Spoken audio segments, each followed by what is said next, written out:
Our conversation with Carolina Hurricanes play-by-play announcer Mike Maniscalco continues in this episode of Locked On Hurricanes. You're Locked On Hurricanes, your daily podcast on the Carolina Hurricanes, part of the Locked On Podcast Network. Your team every day.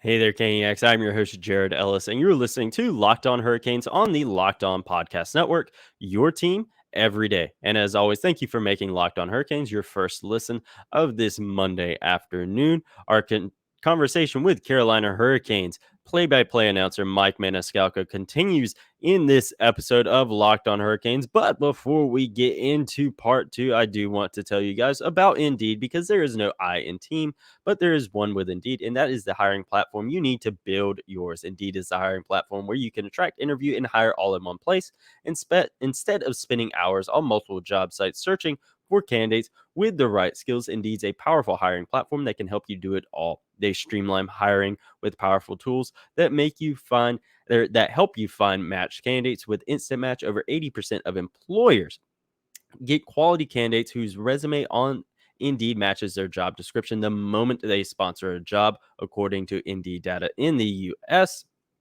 Even better, Indeed's the only job site where you only pay for applications that meet your must-have requirements.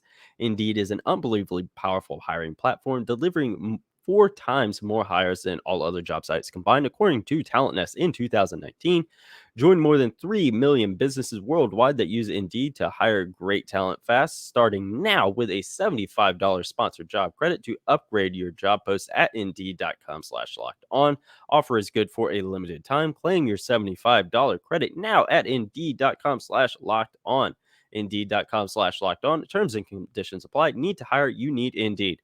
And I will not keep you guys any longer. Enjoy part two of our conversation with Carolina Hurricanes play-by-play announcer extraordinaire Mike Maniscalco. Do I get the 13-bar box, and do I have to share it with Rod if that's the case? There you go. Plug for the sponsor. For me, he has an unbelievable feel for the game, and he coaches the game through a player's eyes, not through a coach's eyes. Like, if this is going, if, for instance, if the Stastny step on McEachern line is going, he's going to keep sending them on the ice because he knows, okay, they're close. They've got something going on here where, a lot of times, and we see it at the end of the game, yeah, you are going to put your stars on the ice, but during the course of a game, all right, this line's going, I'm going to get them a little bit more, or this team is doing something, they make a little adjustment to where they place a puck on a dump in or a chip in to go get it. And it's just little things like that. And then I've said it before, Jared and Andrew, you know this. He's had every possible role you could have in the National Hockey League. Captain of a Stanley Cup team.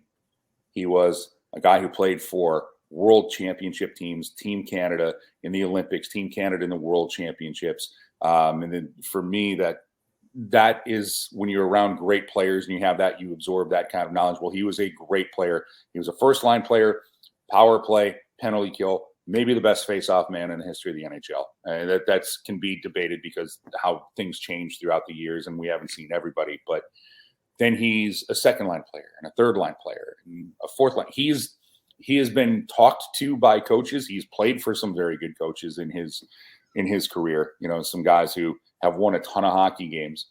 And I think just because he has that, and then the other side of it, he is I don't want to go down if you spend 5 minutes with him, your life is better. Those stories we hear.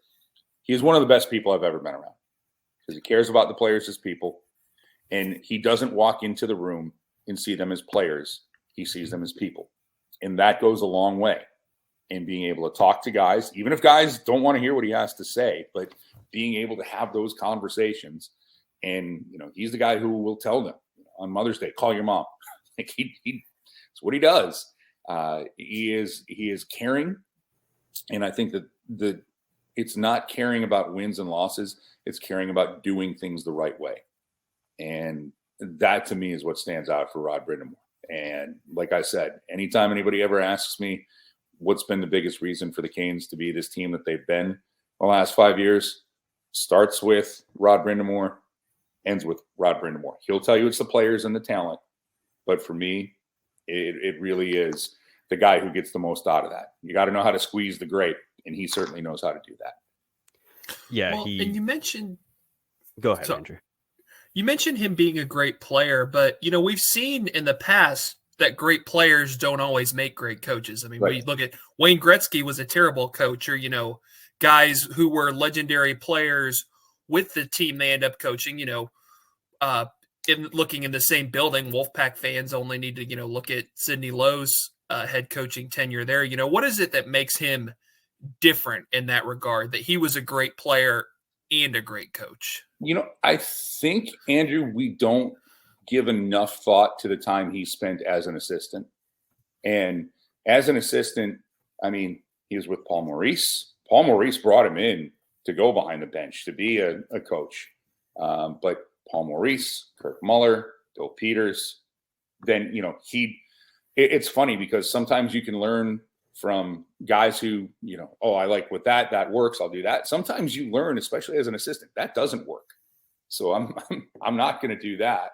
But I think his time as an assistant, this is also going to sound, it's going to sound a little odd. I think him coaching his son's youth team, I think, you got to have patience to coach 6 and 7 year olds.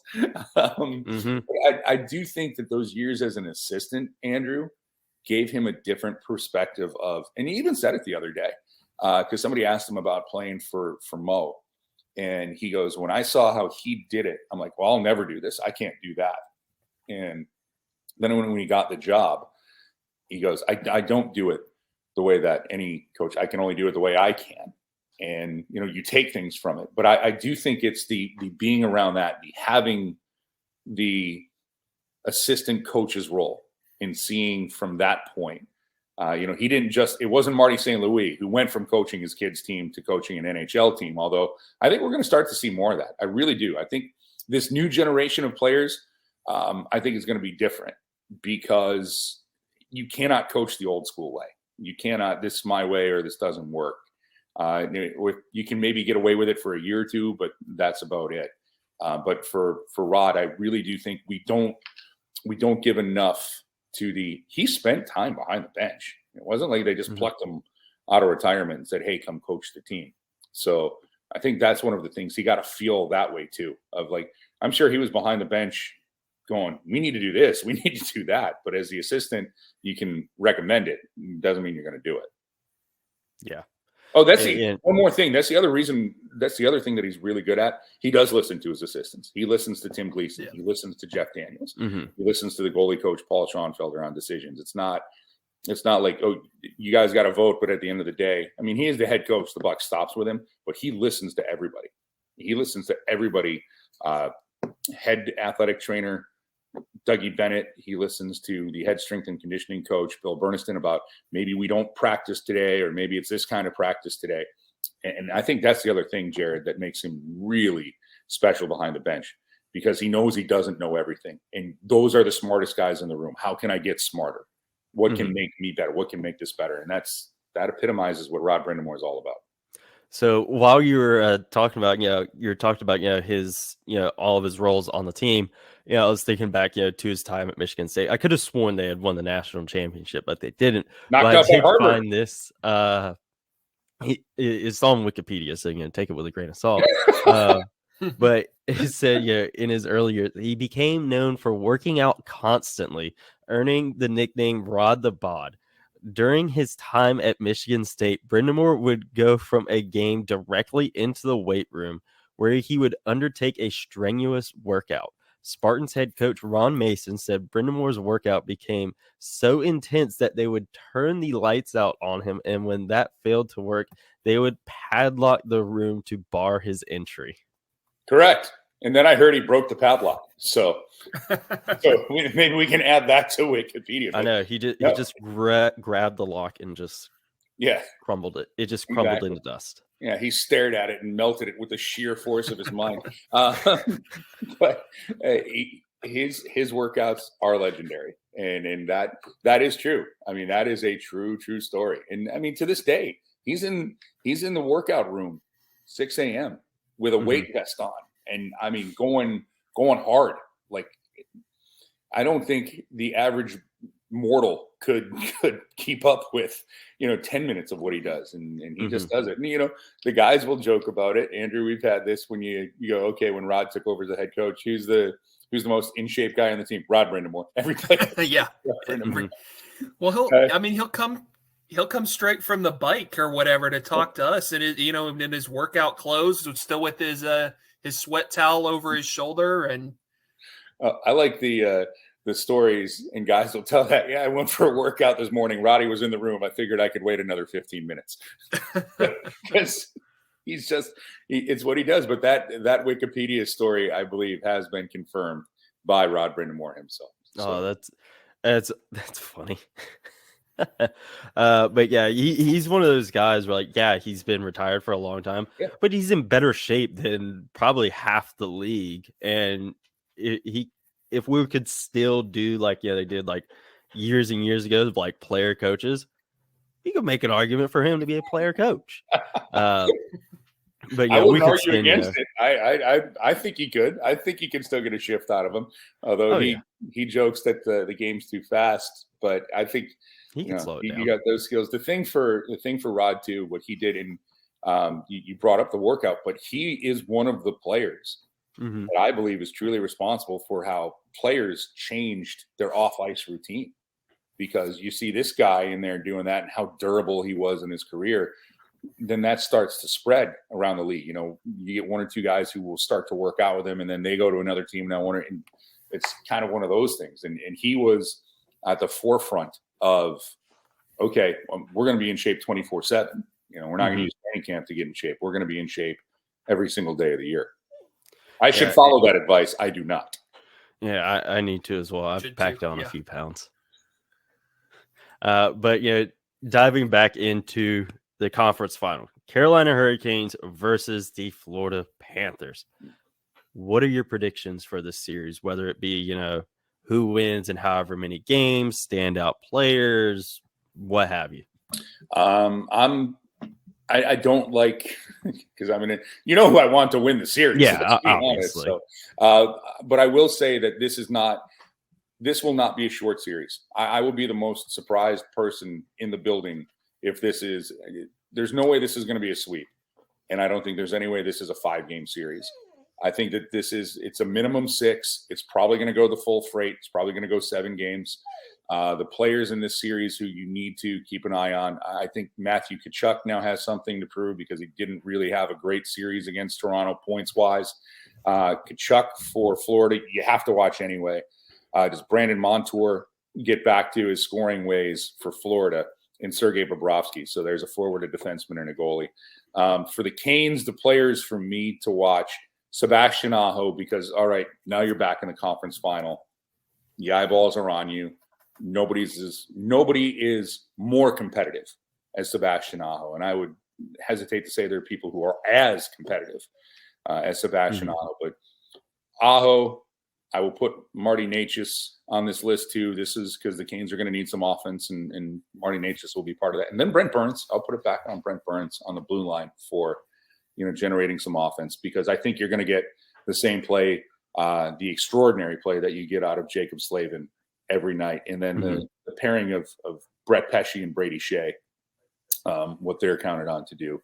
So I'll put it on Burns to see if we get a little bit more offense out of him, and Shane Gostisbehere, because I think that the special teams the power play is going to be big in this series. And it doesn't mean you got to go 2 for 5, but I think the team that has at the end, the better power play statistically, whatever it is, percentage wise, that's going to be the team that goes to the Stanley Cup. Yeah. I think agree. It's going to be a 6-7 game series. Fully expect that. Do you think Jordan Martinook can continue the momentum that he had from that New Jersey series heading into this series here against the Panthers? Not necessarily like another, Wayne Gretzky, Connor McDavid-esque series, in terms of points, but just the momentum he was building from there into here. Do you see that continuing? Yeah, absolutely. Because it's funny you say that. Go back and watch the Islanders series. He was one of the best players on the ice in the Islanders series, but he just didn't. The points weren't there. And then against the Devils, the points, the puck finds the back of the net, but he was driving play and he was creating opportunity. And by the way, it goes back to Rod Brind'Amour, a subtle little move, but all year long it was Jordan Staal centering Jesper Fast and Jordan Martinook, and that's the shutdown line, and they're hard to play against. Well, he moves those two wingers up to play on the side of Jesperi Kotkanemi, and now they started getting points. So when I say watching for things like that, but yeah, I absolutely believe that Jordan Martinook can do this because he's healthy. Or I should say, I don't think anybody's healthy right now. Somebody's got something, but this is the healthiest he's been. And his skating ability, I think, has always been underappreciated. And he can force play. And he can, when he gets the puck, you saw it in Jersey, even though it was that crazy 8-4 game, when he gets that shorthanded breakaway. And he all of a sudden turns on the Jets. And now he's going in and he's at least going to draw the penalty shot, which he scores on. I think that he is one of those guys who, now that he had that 10-point series, should have had 11. They took an assist away from him before. I think that his confidence is at an all-time high. He's Roy Kent, by the way. He is the Carolina Hurricane. If anybody watches Ted Lasso, he is the Carolina Hurricanes Roy Kent. My favorite character on that show, too, by the way. But he's just a guy who I believe can keep this up. And even if he doesn't score, Jared, he's going to have an impact on this series for sure. Yep. I think we're all expecting that. And, one guy you mentioned, we didn't even, have it here in the notes, but you brought him up. Jesperi Kotkanemi. Good Lord, I choked on my tongue there. He has really improved a lot in year 2. How has that been for you, watching every single game from year 1 into year 2? How has he grown for you? Well, one, I think we always take for granted how young these guys are. Yeah. And you think, well, you're in the NHL. Well, you're a pro. He comes in at 18. And going back to market size, if you get drafted to a Canadian team in the top 5, you're expected to be a superstar the second you put your skates on the ice. So that's kind of the situation there. For me to watch him grow this year, it's the role that he's taking on. He's far more physical than I think anybody gave him credit for. Take a look at the hits that he delivered in the Islanders series. He was one of the Canes leaders in that category, but he's a smart player. And I think it's just for him, it's confidence. And, when the puck goes in the back of the net, you see him, he'll go on a run. And now he's just certainly more comfortable, more confident in the system. The thing where I'm lucky to be around it, he is a really, really happy-go-lucky person. When you hear that term, he is happy-go-lucky off the ice. Like he wants to win, he wants to play hard, but he has a demeanor of, I'm not going to, if I have a bad game where somebody writes something bad about me, that's not going to ruin my day. I'm going to move on. I mean, he's human. It's going to bother him, but he knows how to move on from it. And the intense scrutiny from being, the 3rd overall pick in 2018 to then the offer sheet and then the contract here. I don't think that he wants that to define him, but we're going to put him in that box. But for this year to watch him kind of settle into a role and figure it out.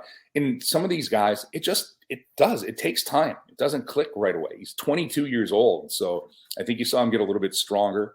I think you saw him get a little bit more confident in his game and how he fits in with this team. And I think that's a big reason why I can tell you it's a big reason why the Canes are in the position they are in right now, because when he's found his game, it's helped this team win a couple of big spots, win this Metro division. And, he's a guy who, if he gets going, now this is a really dangerous team if we're talking about winning the Stanley Cup, because now you have Aho, Kotkanemi, Staal, Stastny down the middle. That's pretty damn solid if you're getting that consistency every night.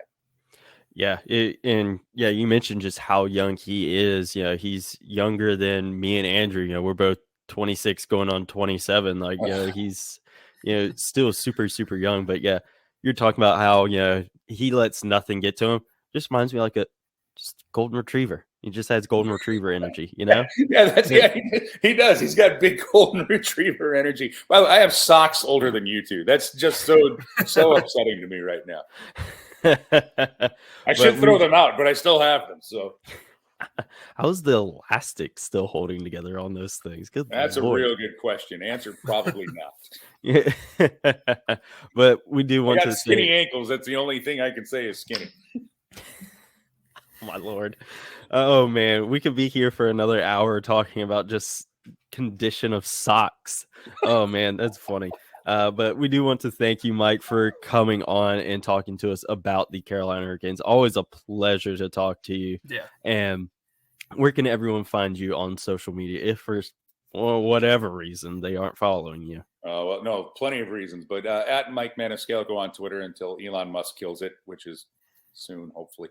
We'll go from there. That's the best way to find me. So I'm there. I interact. People get shocked when I interact too. No, it shocked me too. I'm like, wait, what? But I'm just like, you take the time, as long as you're not swearing at me, or at least if it's not like direct swearing at me. I mean, I'll probably respond to you. So that's good. That's how it works. And Jared, thank you. I always appreciate it. You've been beyond kind to me throughout the years. And Andrew, other than your whole, Kansas City Royals are better than the New York Yankees shtick, you've miss you in the locker room. I hope things are hope things are well with you, my friend. Yeah, they are. Yeah, definitely been busy times with us on the high school scene in Wilson, so I haven't been able to get over there. But yeah, I've missed it too. But really, thank you for coming on and chatting with us today. It's always a pleasure, Mike. No, anytime, guys. Thank you very much. And I think that we still have a lot of hockey left, and that's a fun thing to be in this market that now has hockey for 25 years. Yes, sir. And as always, make sure you're following the show on Twitter at LO_Hurricanes, myself on Twitter at JaredEllis_96, and Andrew at ASchnit53 with the Jeff Skinner shout out. And Mike, you always got to bring up the Yankees, and I'm a Red Sox fan, and it hurts this year, but well, it hurts for both of us this year. yeah, very, very, very true. But guys, we hope you guys have a wonderful day. Enjoy the playoff series coming up. Whenever we find out the schedule, we will be talking about it here on the show. And as always, let's go Canes. All right, folks, we really hope you enjoyed part 2 of our interview with Mike Maniscalco. We had a whole bunch of fun doing it. And before we go, I do want to tell you guys about Built Bar. Built Bar is, of course, the best tasting protein bar on the market. And if you're like me and you want a healthier snack, but you don't want to compromise the taste, you want Built Bar. Again, they've been a sponsor of the show since just about day one. So a lot of you longtime listeners, you know about them. But if you're new here for the playoffs, you're going to be asking yourself what makes Built Bars taste so good. And that starts with the fact that they are covered in 100% real dark chocolate. And they come in great flavors like churro, cookies and cream, and my personal favorite, peanut butter brownie. I'm not sure how they do it, but not only do they taste so good, they're also extremely healthy with only 130 calories, 4 grams of sugar, and a whopping 17 grams of protein. And if you want some right now, you can go to your local Walmart or Sam's Club and get you a box right now. At Walmart, you can get a 4-bar box of cookies and cream and double chocolate or coconut puff. And if you have a Sam's Club membership, you can go get a box of brownie batter puff and churro puff. It has both in there. And if those flavors tickle your fancy, you can go over to built.com and get you something over there because they have something for everyone. We would be here forever talking about all their flavors. So go get you some Built Bars right now. And like we said, we will continue to talk about the Carolina Hurricanes Eastern Conference Final whenever that schedule gets announced. But before we go today, there was some news that came out after our interview with Mike today, and that is that Teuvo Teravainen is out of his yellow no-contact jersey, which is a great sign for him moving forward. still, as of recording at 12:07 p.m., there hasn't been a timetable given on his return. But now that he is out of that yellow no contact jersey, that does open up the door of really kind of figuring out when we will see him. We will obviously talk about that more tomorrow with Andrew. But my quick thoughts is that we probably won't see him to start this series. I honestly kind of doubt we'll see him in this series at all.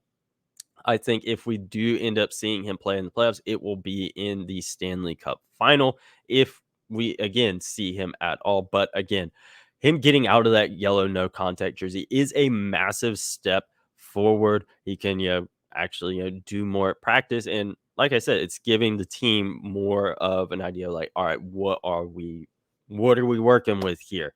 I feel like, we probably won't get anything from Rod. I feel like what we've gotten from him so far is, kind of what he said when he gets out of the yellow no contact, they'll get more of an idea.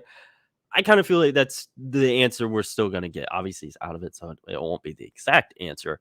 But I do feel like it'll probably be, we're working on it, and we'll know when we know, kind of deal. We're not really going to get a definite answer, especially at this time of year with the teams being so focused on each other. They're always looking for a leg up. They're not going to want to give any sort of potential timetable for when he could be back. They're not going to do that. So we probably won't know till like the day of when he's going to come back. But again, don't hold your breath on it being anytime soon. It's still going to be a while if we even see him get back out on the ice. So, obviously great that he's out of that yellow no contact, big step forward, but don't expect to see him anytime soon. And in the meantime, you guys heard, make sure you're following the show on Twitter at LO_Hurricanes, myself on Twitter at JaredEllis_96, and Andrew at ASchnitt53, and go follow Mike Maniscalco as well. Go subscribe on YouTube if you haven't already, and we'll talk to you guys in the next episode where we continue to talk about the Carolina Hurricanes trip to the Eastern Conference Final. Hopefully we'll have a schedule, but we'll talk about that in the next episode. And as always, let's go Canes.